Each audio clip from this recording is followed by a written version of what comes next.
گاؤں کے ایک معزز چوہدری کے گھر والوں کی لڑائی کمہاروں کے ساتھ ہو گئی۔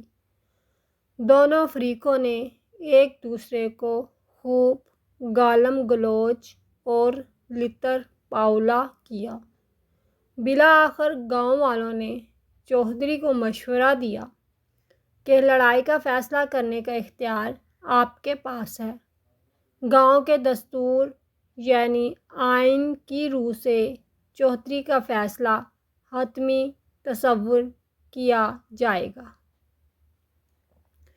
چوہدری نے کلف والی پگ اور تلے والا نیا کھسا زیب تن کیا اور سب سے پہلے گھر والوں کے دلائل سنے۔ تمام اہل خانہ نے یک زبان ہو کر کہا، کیہڑا فیصلہ؟ تو چوہدری ہوئیں گا تے بار۔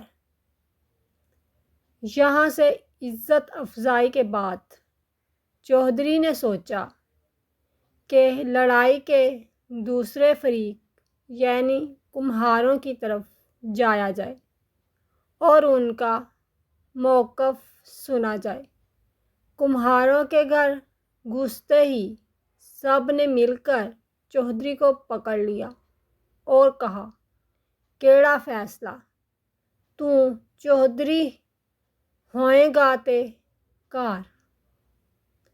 اس کے بعد چوہدری نے تمام گاؤں والوں کو برگد کے پیڑ کے نیچے جمع کر کے گاؤں کے آئین اور قانون کی روشنی میں اپنا فیصلہ سنایا اور ساتھ ہی کہا کہ فیصلہ تو یہ ہے، مگر میں دونوں فریقوں کو مذاکرات کا موقع دینا چاہتا ہوں کہ وہ اپنے معاملات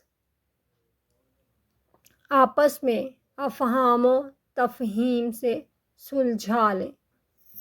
فیصلہ تسلی سے سننے کے بعد دونوں فریقین ایک مرتبہ پھر ڈنڈے سوٹے لے کر ایک دوسرے کے مگر ہو گئے اور چوہدری حقے کے کش لگاتے ہوئے یہ سوچنے لگا کہ میں چوہدری کتھوں داواں، بار دا یا گھر دا۔